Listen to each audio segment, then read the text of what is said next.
Hi, everybody. Will here with this week's interview chair. This week we have on the chair Terry Hundt, one of my very favorite people. I can't wait for you all to hear this.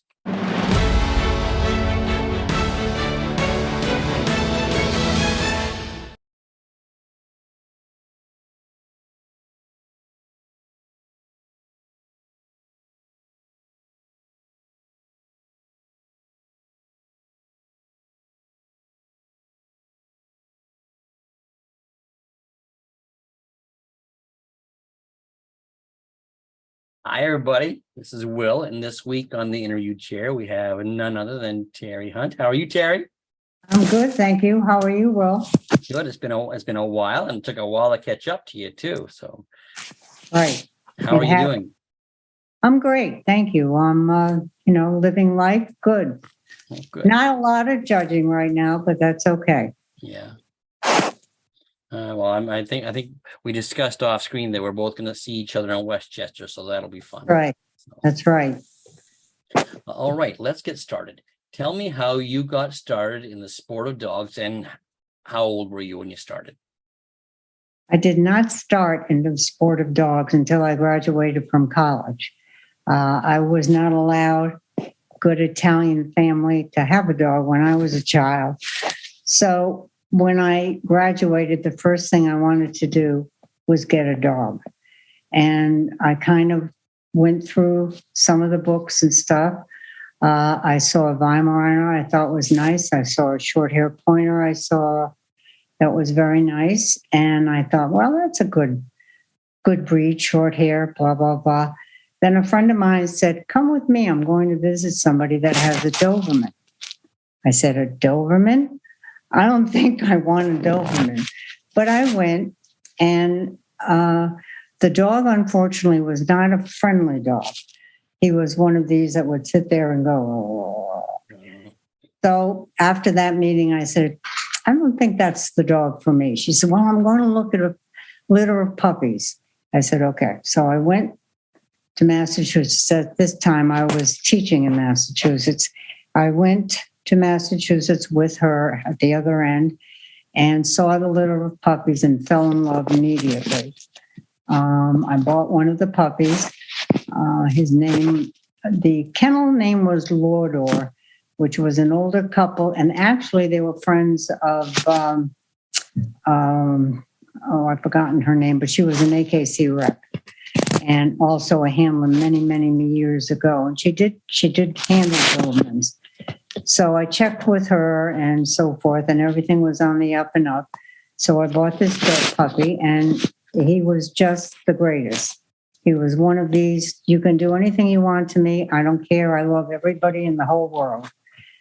And one day I went to the breeder's house with him because his ear wasn't coming up. And Monroe Stebbins and his wife, Natalie, were there. They were showing, the breeder had a German import. What year was this, Terry? Sorry. 1963. Okay. You made me say that year, right? Well, when you mentioned Monroe, I had to get a time frame. Yeah. Well, so he looked at the dog. Actually, the puppy was out of his dog, Champion Top Skipper, who he and his wife had. Stebb's Top Skipper had for many years and did a lot of breeding, and he was a prominent sire in our breed. And what did I know? I didn't know anything about that. So he said, you want to come to a show? And I'm like, what kind of a show? So there was a show in the area right where I lived and taught. So I went and I got hooked. And he said, you want to show this dog? I said, well, do you think you can make a champion out of him? Because he was such a sweet dog and he was not a show dog. But I went to shows and he finished him. So that's how I got started. Monroe showed him for you? Monroe showed him for me. Yep. And I got hooked on the whole scene. And somebody wanted to use him as a stud dog. And I checked around and to see if it was actually one of my vet's clients. So I said, okay. And took a puppy from that litter, and that puppy's name was Fanfare's Ringmaster, who was a dog Monroe showed for me as a special and was, in those years, a top 20 Doberman. Now, in order for me to afford to pay for this, I helped Monroe and his wife. I started helping them at dog shows. I would travel from Massachusetts to Long Island, where they lived, on Fridays, met them, and then go to the dog shows with them, come back home for classes on Monday morning. And I did that. You have to tell me about Monroe, because I obviously I never met him, but I worked for his son, Bob, and I always You hear worked these for stories. Bob? I didn't know you Yeah, I worked worked for Bob. Oh my That's when God. I first met you. I first met you when I worked for Bob. Well, what would you like to know about Monroe? Anything you want to tell me, because I hear what a gentleman he was, and He was a gentleman to the nth degree. He was honest to the nth degree. He would never ever do anything out of the realm of law. He was a fantastic handler. I tell you, I used to look in the ring and say, because I used to trot the dogs back and forth from the truck to the ring to him. That's not the same dog I just brought back. I mean, he made them look so great in the ring. You didn't know which one was which. And I learned so much. And actually, I moved back to Connecticut because I'm originally from Connecticut, because they moved to Connecticut. And so when they moved to Connecticut, I moved back to Connecticut and I lived with them. I got another job in Connecticut and I lived with them. I think it was for about 4 years. So I just traveled to the dog shows with them.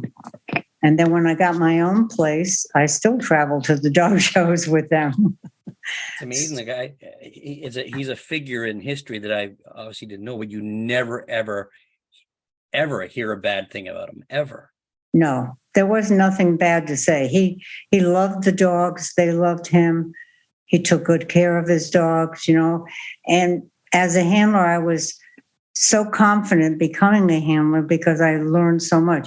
In those days, there were assistant handlers that we applied for, and I was an assistant handler, and I was so proud of that. Oh boy! So how you were with Monroe and his wife for about 4 years, you said? Or I lived with them about 4 years, but I also was with them prior to that, maybe 3 years. Something like that, where I went from Massachusetts back and forth. So, and they were my family, and Bobby and his son Bucky and his daughter Susan. It was just great. I'm sure, yeah. So when did you go out on your own then? Monroe decided that he was going to resign from handling and become an AKC rep. So as an AKC rep, I had, of course, get my own place, which I did, not too far from where they lived. And I think that was, I can't remember. I got a new job right down the road, 20 miles down the road, bought a house, had a kennel put in and everything, and taught every weekend. I went to dog shows, taught 5 days a week, came home, rested up, and off to dog shows I went. And I did that for several years. And then it wasn't unusual just to be a dog show handler on the weekend then. But then I decided I took a sabbatical from the school that I was teaching at, and to see financially how that would work out. And after that sabbatical, I had to go back and make up that 6-month term, which I did. And then I became a professional handler. So that's my story. That's not the whole story. So you're on your own now. How did that? What happened then? Well, Do you still lean on Monroe for advice, or? I inherited some of his clients. And I saw him, quite often. If I had questions, I would always ask him. what this, what that. I learned all about how to do my books and how he did his and stuff all ahead of time. And, what insurances I should have and blah, blah, blah. I learned a lot after that. But, it took a little while to get into the routine with the traveling and everything. But I loved it from the start. So, it was great. I had some nice clients. I started off pretty good. I think my first best in show was from the open black bitch class. Wow. And what year would that have been? Oh my gosh, I don't know. I can't even tell you. I can tell you this, that in the best in show ring was the German wire hair pointer of Pat Lawrence and Joy Brewster's. And I beat her for best in show. My bitch beat her for best in show. That was not a happy time for all of us, but we were friends, and it was good. It was just fantastic. So, and things went along for many, many years. From there, I did. I stayed with it until I think it was 1998. Yeah, something like that. I quit handling. Your aches and pains show up after. God, yeah. Lugging Doberman crates and doing all that stuff. Fortunately, I got involved with. I got some really nice dogs from other breeds to handle, and so I became a little bit more noted as a handler. I had wire hair German. I had wire hair dachshunds from Peggy. And that was the most fantastic thing. One of my favorite dogs, and I probably shouldn't say this, was Froggy. Do you remember Froggy? No. No. Scottish Deerhound from Canada. And Janie was showing her, and then Janie and Bob retired. So Gail Bonteque was the owner. Yeah. And Gail gave her to me to show, and I absolutely fell in love. I think we both did. It was just amazing. Where was she from in Canada? Do you remember? What was your kennel name? I don't remember. Allstains, Joie de Vivre, her registered name was. And they called her Froggy. Yeah, AULDSTANES. Yeah, well, you were probably still a kid then. Who knows? But she was just a fun dog. She was just, she lived with me a lot, and she was great, just great. Well, but there were many, many, many good dogs. Many dogs that I would have liked to have owned too. Who was your first prominent dog? Do you remember? Well, let's see. And Dobermans.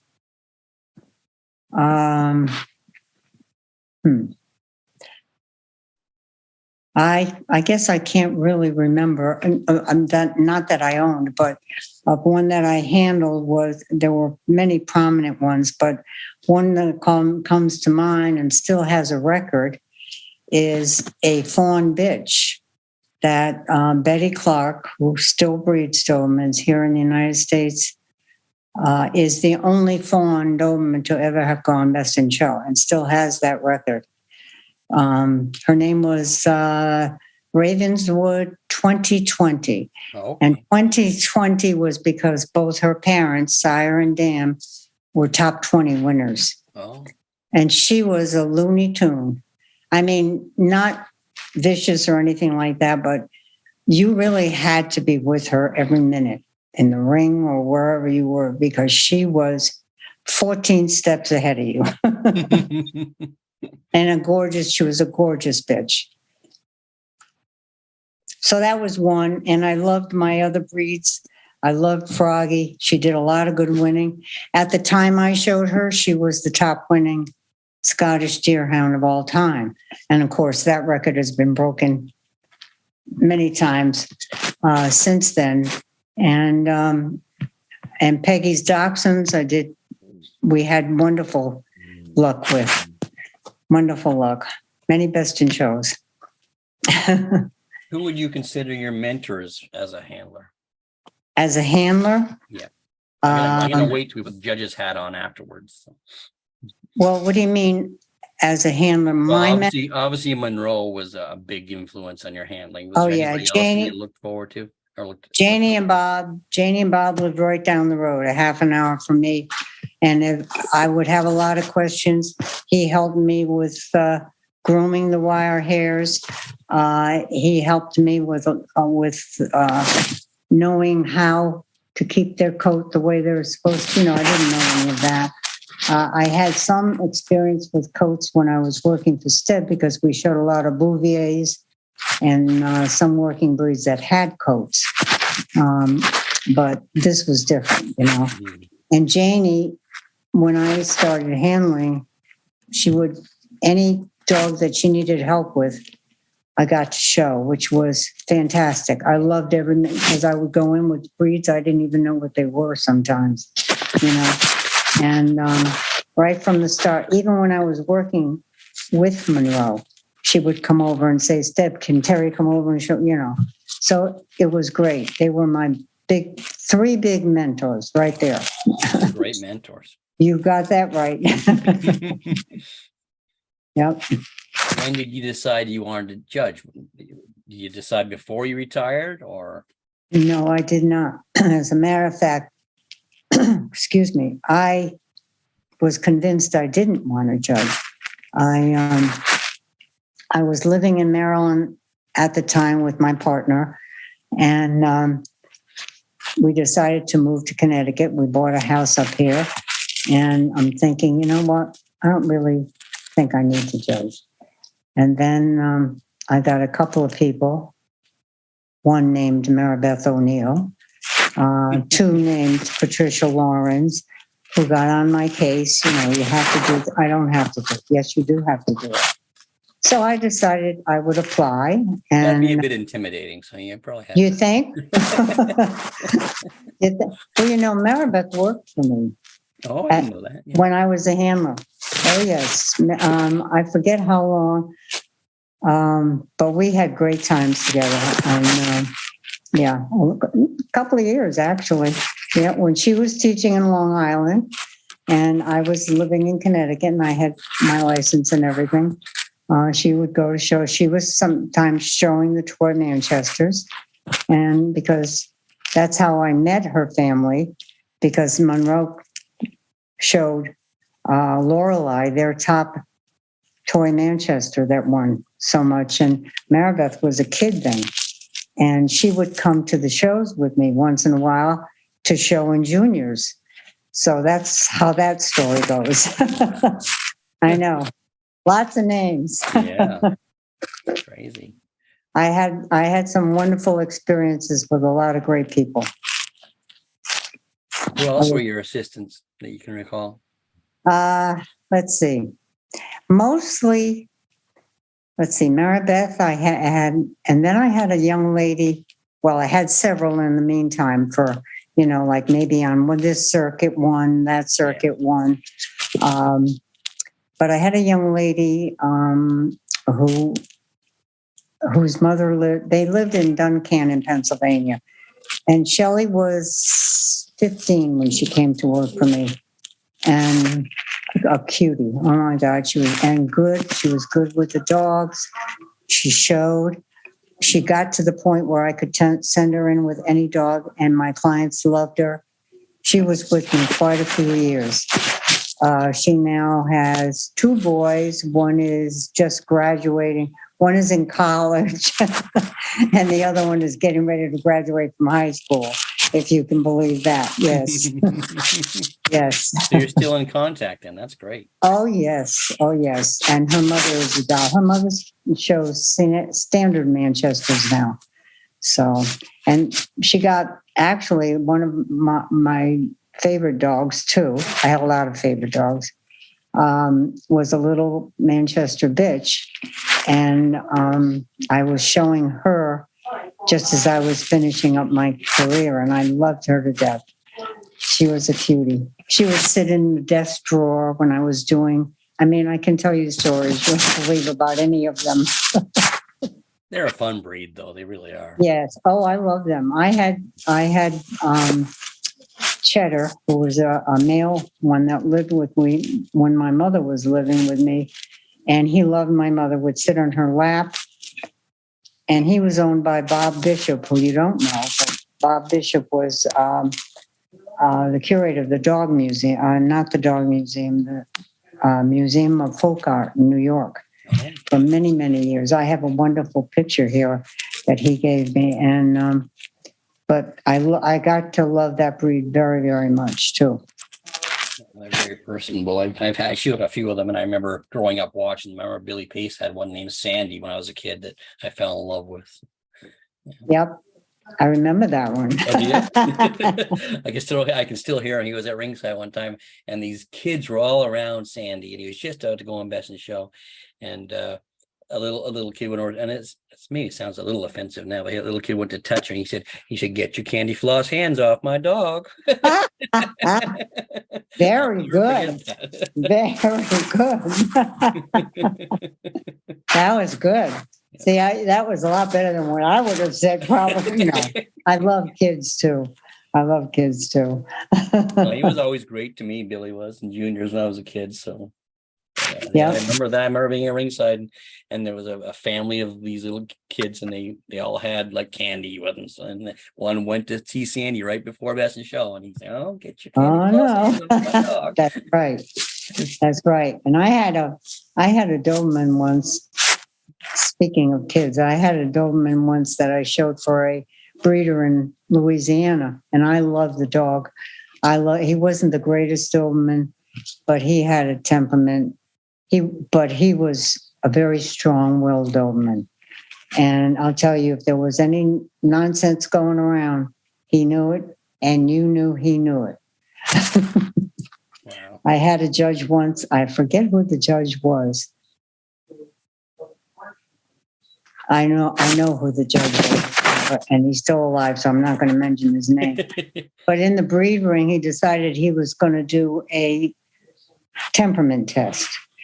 So his temperament test was to come up and stare the dog in the eye. And as he did that, I could feel the tension. And I said, "I don't think I would do that." And he looked at me and he said, "Okay, open the mouth." But I mean, he didn't do anything, but he was ready. Yeah, you can say I've had. But I love that. I love that dog. He was. I used to send Shelley, the young lady I was telling you about. She wanted to go out with the kids at night because she was young, and I didn't. You take him with you. I always had Boogie. I used to send my assistants off. They wanted to go wandering. Okay, you're taking him with you. That's right. And she would take him with her, and he was right there. He knew. Amazing. Many nice memories I've had. I'm very thankful for my years in dogs. Well, we made some memories too. So, judging now. When did you start judging? I started, I believe, and my first assignment was in 1999. And I believe my first assignment was might have been Greenwich. I can't remember which show it was some local show, which I was not happy about because, all my peers were right there.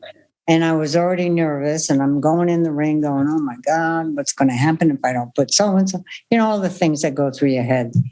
Stupid. But I had a great time. And the rep there was Bubbles. Remember Bubbles? I even forgotten her real name. She was from the Midwest. Isn't that awful? Oh my gosh. Anyhow, she was just wonderful. That's great. That's great. And then I said to her one time, "I'm really upset about what I did in Malamutes. You don't ever say that. You did it. It's over. Go on to the next thing."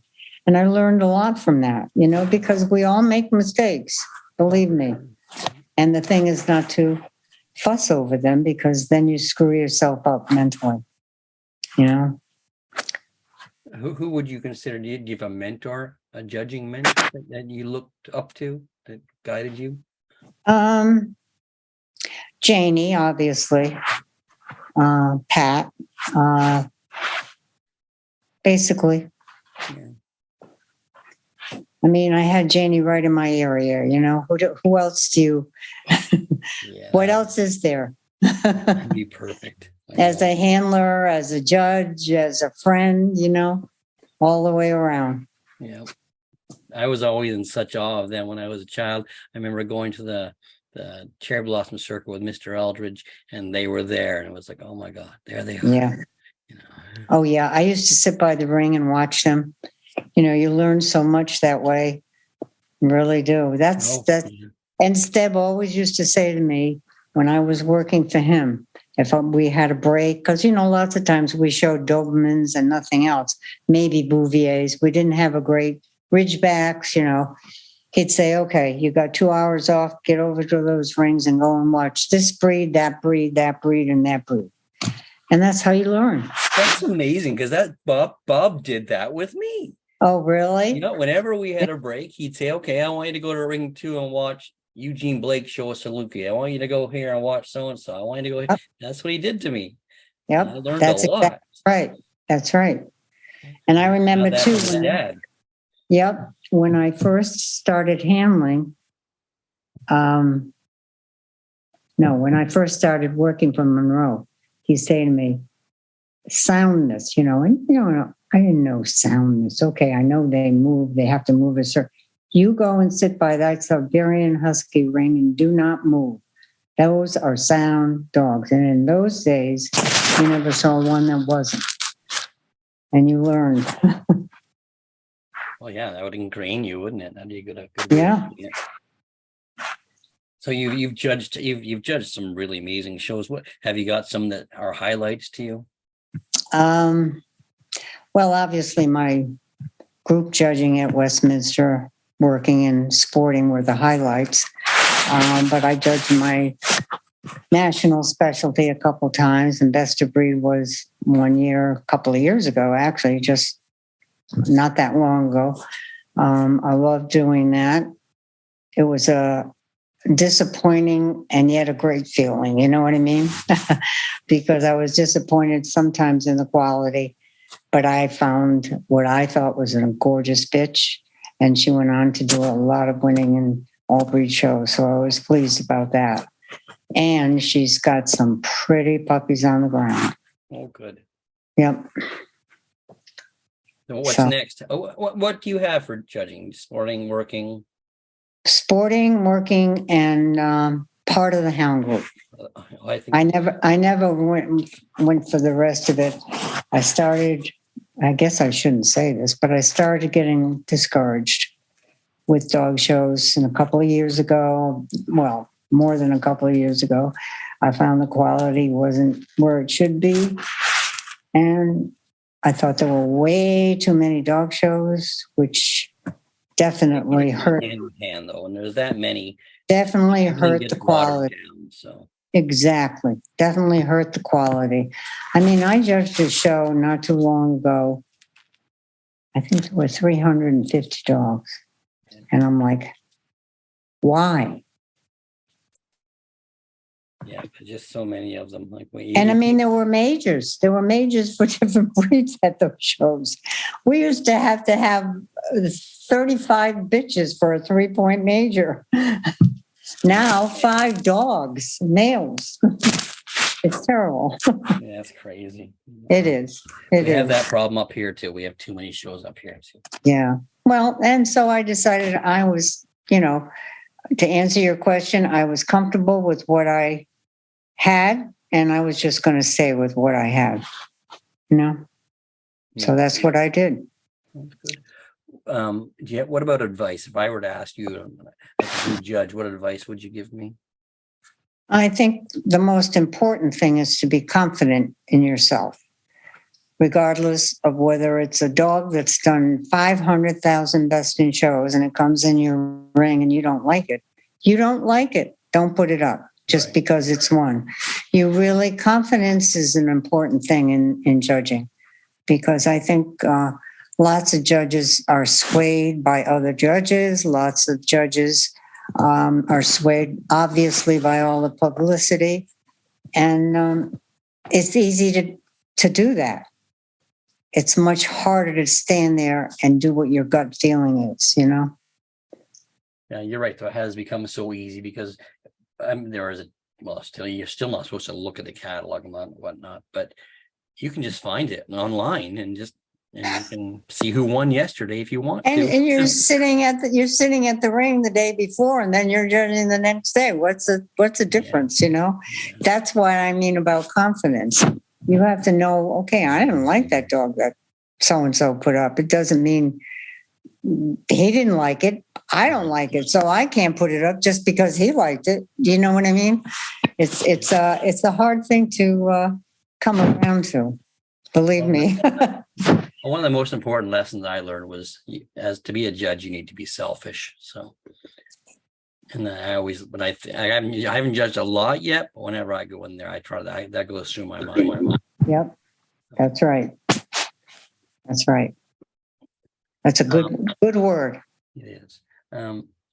Over the years, don't talk about any dogs that are being shown now, but what about dogs that you've seen that you wished you could have maybe been a part of or shown? I think one dog that I've always loved was a red Doberman bitch that Andy Linton showed many years ago and went best in show with at Westminster. Oh, Indy. And Indy. And I remember the night because he came out of the group, and I don't know what, I guess I showed in the group or whatever. And he had on, a sports jacket. And I said, "What are you wearing for best?" Oh, I lost your audio. I can't hear you. I'm still here. Okay, there we go. I said, "You're not wearing that for best in show." I said, "You go get a tuxedo and get it fast." I said, "Do you know who's doing best in show?" He said, "Yeah." I said, "Get a tuxedo." And I love that bitch. She was fabulous. And I guess I can tell you about another dog. I mean, there are lots of dogs that I would have loved to. But I remember walking in the ring for best in show in the show in North Carolina. And there was an AM staff in there. I had never judged an AM staff. I knew this, read the standard like every judge would do if they're doing best in show. And I put my hands on that dog and I said, "Oh my God, this was a solid rock." He was gorgeous. And of course, that was the dog that Kim showed. Yeah. Something. He was a prize fighter. He just went like this, one of those feelings when you do that, But so those exciting part. Yep, exactly. That was for me very exciting. I mean, you're doing best in show, you can't go wrong. Right. But here again, it's your confidence that lets you do whatever you want to do in there, Oh, I'm hoping I can do that too. So You will. I know you will. I think I gave you a best somewhere. I think you did. On the Beagle. That's right.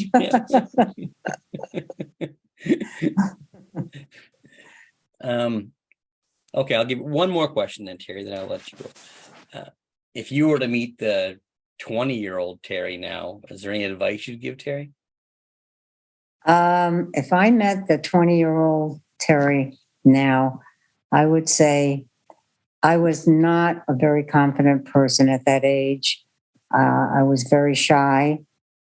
I did great in my teaching, in my practice teaching and all of that. But other than that, I wasn't. And I had to learn that. And dog shows helped me with that.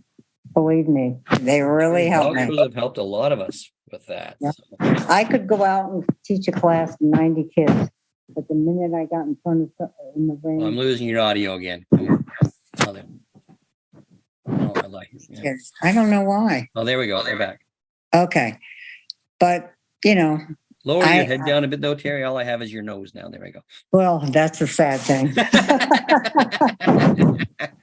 Can you hear me now? I can, yes. Okay. So I think that I was not, as I said, I was shy and not confident at all. Very much of an introvert. Yeah, dog shows tend to help us that way. Oh my gosh, yes.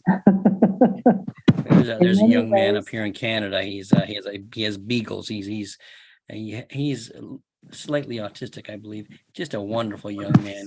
And dog shows he's come out of his shell in dog shows. Now he sings national anthems. He just Oh my won 3 God. medals at the Special Olympics. He's Wow. and his mother told me it's because of dog shows. Yeah, shows just that's draw right. him Because in. right, gave him the confidence. It gave him the confidence. That's what happened. Yeah, they're wonderful. Sometimes a little too much, you know. Yeah, well, some of us get too big for our britches. We think the world revolves around dog shows, and then you step in the real world, and no, they don't. I have to say, I like the real world. It's fun having, time to enjoy other things. When you're a handler, you don't have that luxury, No, you're on a circuit, you have no idea what's happening in the real world. So. No. Yeah. You're right. That trying to balance is the best way. Oh, yes. I don't know how some of the kids do it now with the amount of shows they go to. They seem like they're always on the road. And I have to say, well, I guess I shouldn't say, but that's okay. So I won't say. Oh. Okay. Okay. Well, thank you, Terry. I really appreciate your time. I'm glad we could catch up. It was great to catch up. And I can't wait to see you in Westchester. See you at Westchester. Yeah. Well, let's hope for a pretty day, okay? I hope so. I'm sure it will. Okay. Yeah. All right. Take care. I love you. Love you. Thank you, Terry. That was great. I knew it would be. It was so great to catch up to you. If you like what you're seeing here, make sure you press the like, share, and subscribe button. If you want to find out what's happening in my world, go to Will Alexander's Dog Show Tips. And don't forget about the podcast every Thursday, the Dog Show Drive with myself and Wayne Cavanaugh. Until then, take care, guys.